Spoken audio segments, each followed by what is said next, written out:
Pwede ba mga OFW dito sa OBE?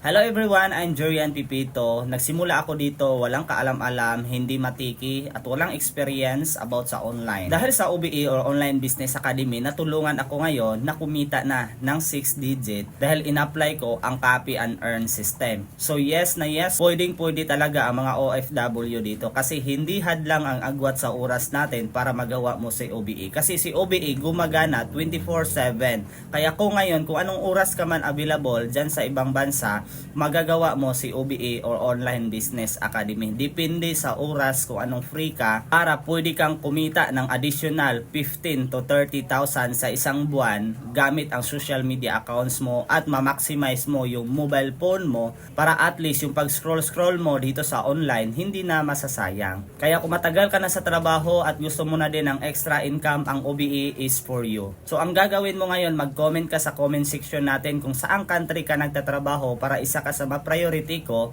mauna, ma-qualify dito sa OBE. See you in my inbox.